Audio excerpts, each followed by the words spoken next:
Our last speaker before we go to questions and answers is the Honourable Tony Abbott. Tony Abbott, apart from his political career, is probably one of Australia's leading conservative intellectual thinkers, I would put. And let's hear, I imagine, firstly a response to Professor Manne, followed by a look forward for the Liberal Party. Thanks very much, Peter. And thanks very much, ladies and gentlemen. If I may say so, in respect of Robert, one of the reasons why academics don't have as much impact on practical politicians as perhaps they might is because they read too much into things. Now, I heard a lot of very arcane concepts from Robert: neoliberalism, neoconservatism. These have nothing to do with the practical thinking of cabinet ministers.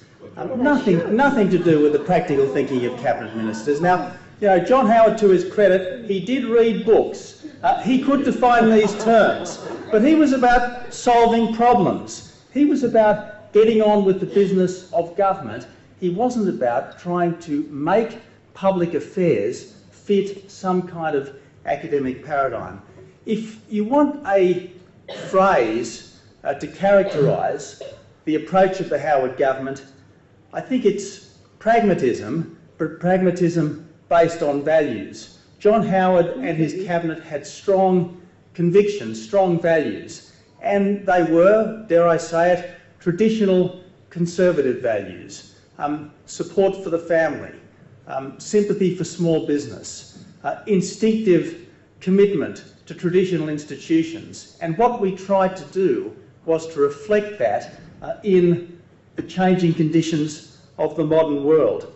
I can remember a different Conservative leader, Harold Macmillan, once asked what drove his government's philosophy. And he said, events, dear boy, events. Now, yes, we had values, yes, we had ideas, but it was the application of those values and ideas to events, the skillful application of those values and ideas to events, which made it a successful government.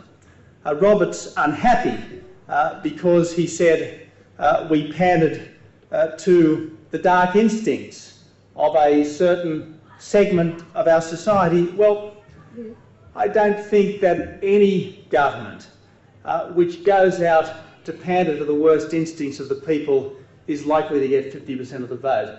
And this is what the critics of the Howard government tend to forget, that it was good enough to get more than 50% of the two-party vote in 4 consecutive elections. And if you think that there is something to be said for the decency of the Australian people, that says something about the decency of the Howard government.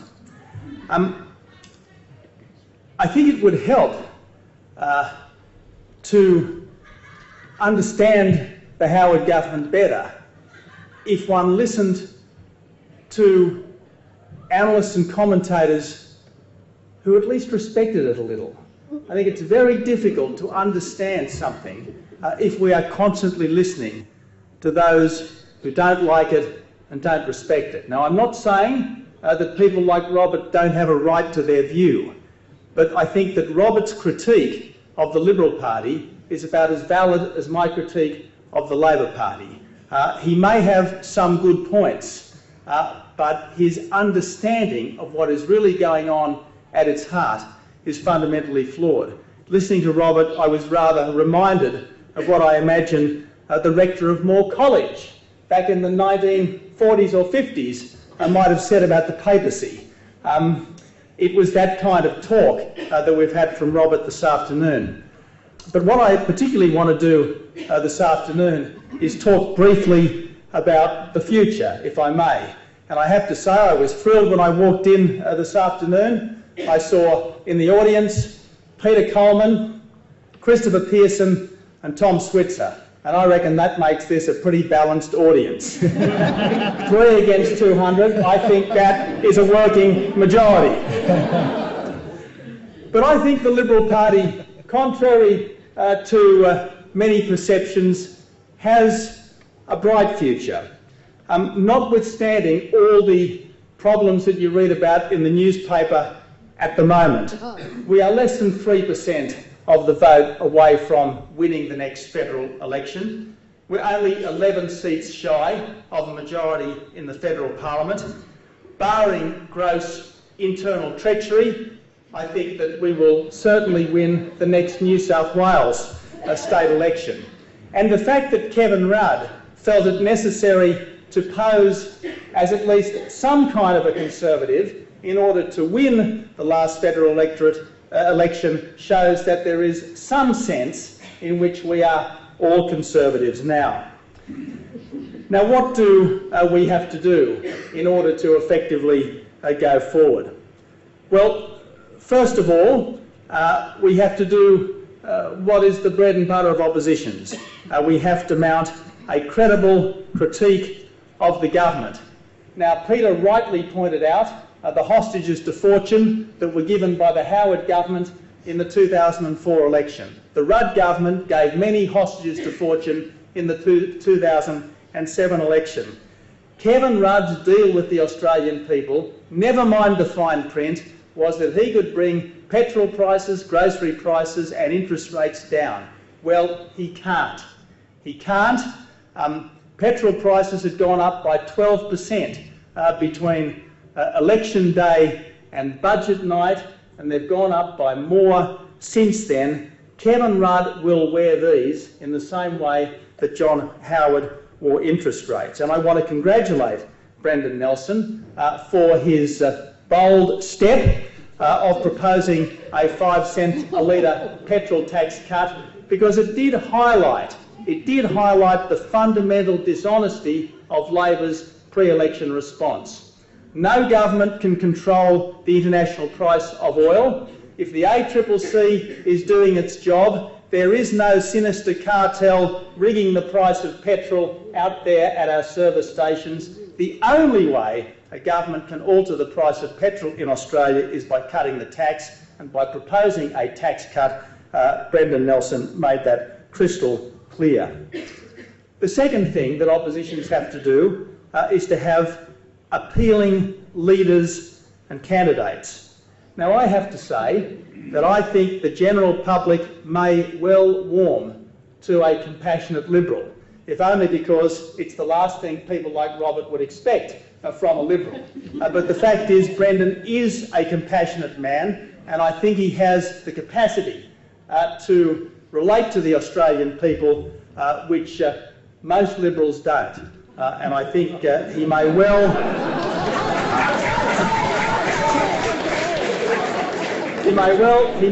turn out to be one of the surprise packets of Australian politics. Sure, the polls are bad at the moment, but don't underestimate this man. And there are examples from history of people who have come from far worse positions than we're in now to be celebrated political leaders. The most successful state premier, I would say, of all time, Joh Bjelke-Petersen, was actually subject to a leadership challenge in his party room 2 years into his premiership, which he only won on the basis of a couple of dodgy proxies, which I believe he had to fake. So don't write Brendan Nelson off. The final thing we have to do is to come up with plausible policies. Now, the policies of the opposition going to the next election certainly won't be simply reruns of those of the Howard government, and yet they will build on the precedents set and the values held by that government. On education, you're right, Peter. There is a problem, a big problem of our general perception, and there are particular policy issues that do need to be addressed. But in the end, what needs to happen in both education and in health is that we have to empower the ordinary people. We have to empower the parents. We have to empower the patients. And this is something which is entirely in keeping with our basic values and which can form the foundation, I think, of effective policies at the 2010 election. But as soon as we start talking about education and health, we come up against a problem. It's called the states. Now, in the latter half of the life of the Howard government, every time we wanted to do something, we ran up against the problem of the states. In education, when it came to the national curriculum, we were stymied by the states. In health, when it comes to the better management of public hospitals, the problem that these are wholly and solely run by the states. I think it is essential that the coalition grasp the nettle of the dysfunctional federation. There needs to be one level of government which is clearly in charge. In the modern world, it has to be the national government. It has to be the federal government. And if I have any sway over our policy making going forward, we will promise at the next federal election that we will enshrine that in our constitution. We will give the federal government the power to make laws for the peace, order and good government of the Commonwealth, not just in those sections, those areas currently enshrined in section 51 of the Constitution, but overall. We will make the Commonwealth government clearly the leading level of government in this country. Now you might say to me, what's conservative about that? In this country, Conservatives have always been states' writers, and that's true, But in the United Kingdom, Conservatives have always believed in a strong national government. And in the end, Conservatives are pragmatic. We want to see what works. And in this day and age, what doesn't work is having 6 squabbling fiefdoms thumbing their nose at the federal government on the important issues of most concern to the people of Australia. So, ladies and gentlemen, I am proud to defend the Howard government. It wasn't perfect, but it was a very good government. I'm proud to be a colleague of John Howard's. He wasn't perfect, but I think he was probably the best human being ever likely to hold that office, and I think that the party of which I'm honoured to be a member has a very big future in this great country of ours.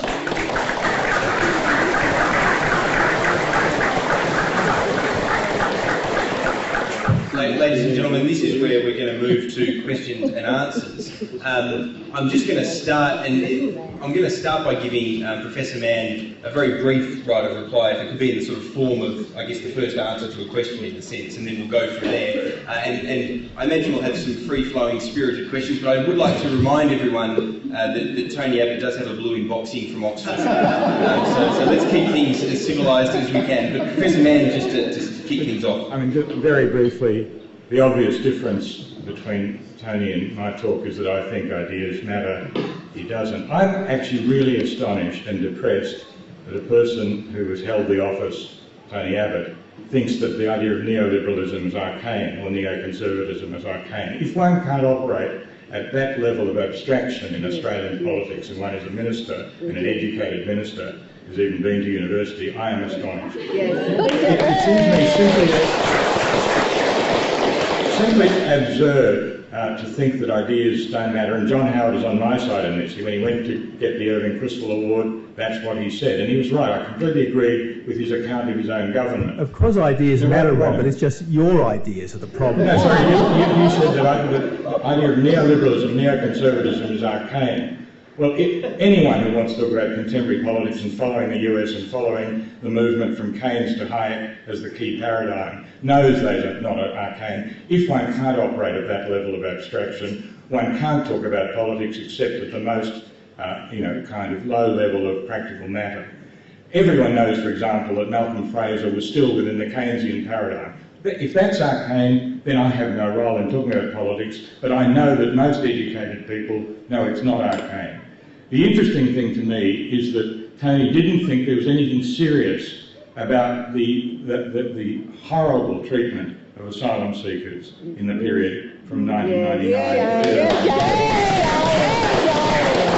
He didn't think there was anything to answer in the way in which Howard government ran its foreign policy, such that it played an important role in the catastrophe of Iraq, and he didn't think there was anything serious in the way in which Australia failed, alone with the United States amongst civilised peoples, to see the threat of global warming. And those things, I think, are, and thus my conclusion is that until the party comes to terms with where its ideology led it, something that John Howard doesn't disagree that ideology was important, until that happens, the Liberal Party might want to win elections, but it won't be worthy of respect. Yeah. Does anyone have, who wants to get us started with questions? I'll try as best I can to be in order. The lady just there. Does the party have a policy on peak oil? We'd like it to be Can you repeat cheaper. the question, please? Does the Liberal Party have a policy on peak oil? And we'd like it to be cheaper. That's, I suppose.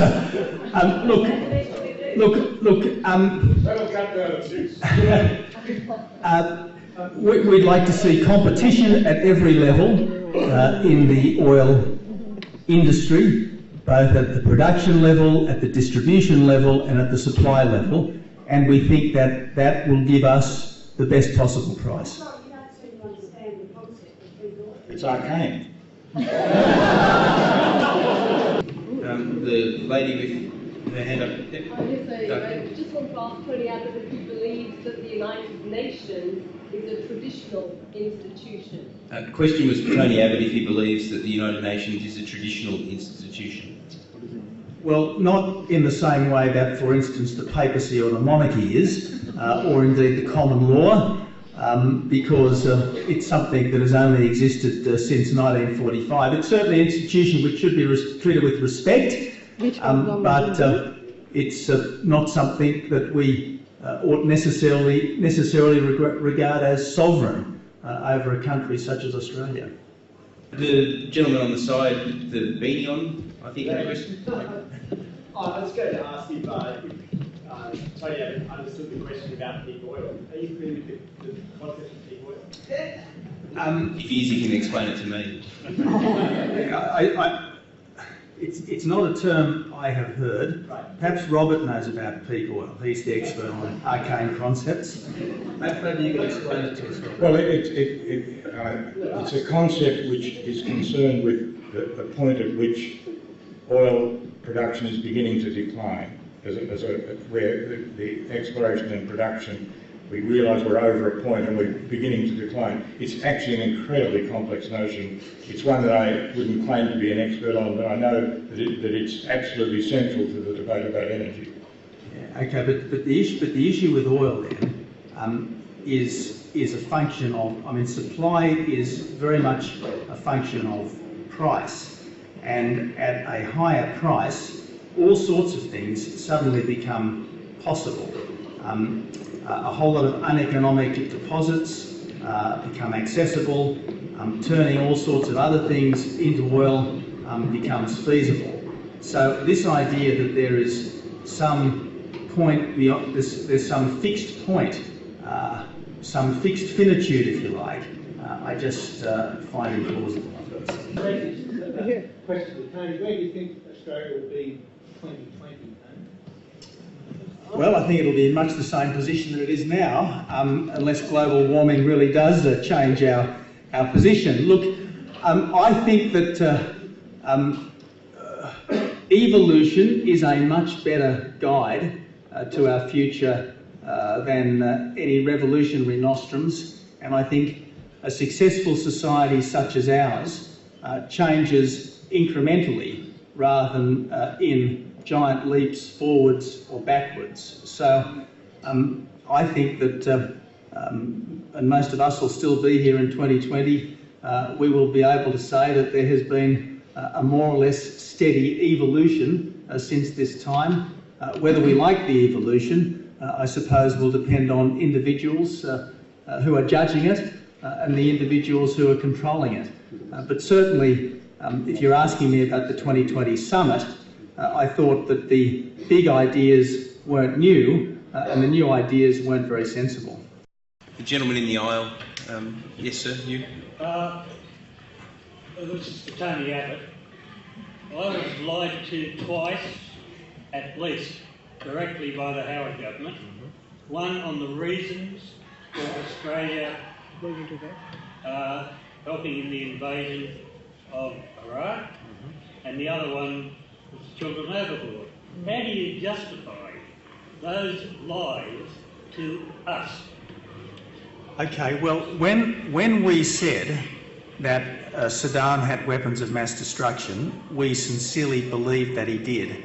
And so did any number of credible people, including, dare I say it, the current Prime Minister, including the French intelligence and the German intelligence.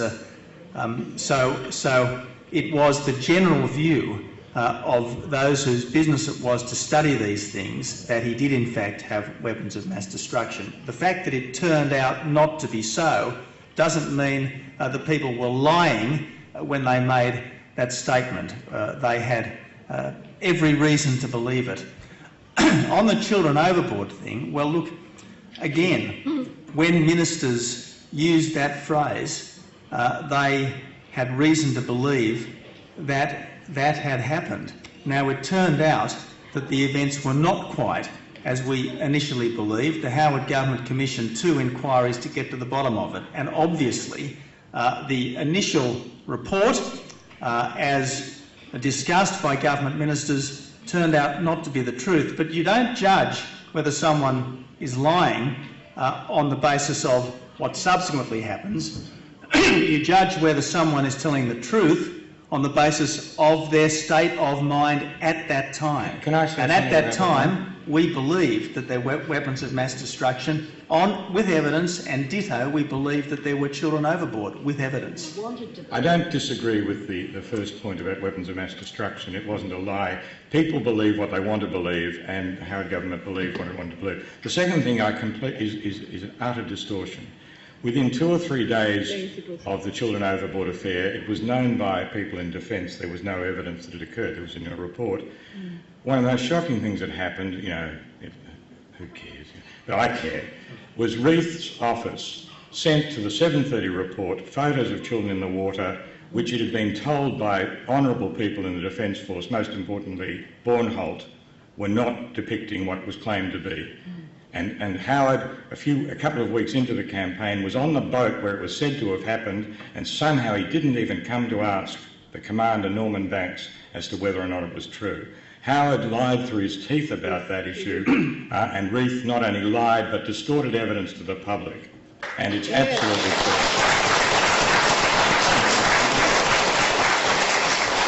Well, as I said, at the time the original comments were made, that was the report that we had from the Navy.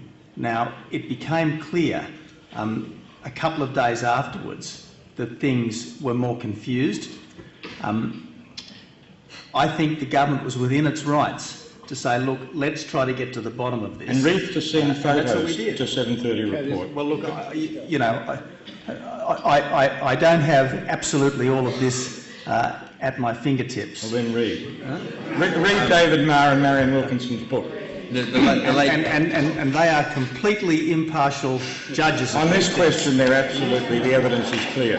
Sorry to those of you that are still waiting to ask your question, but we're already 15 minutes over time and I've been told to round it up. So thank you very much for your patience, and my apologies to those that missed out, and thank you for the contributors.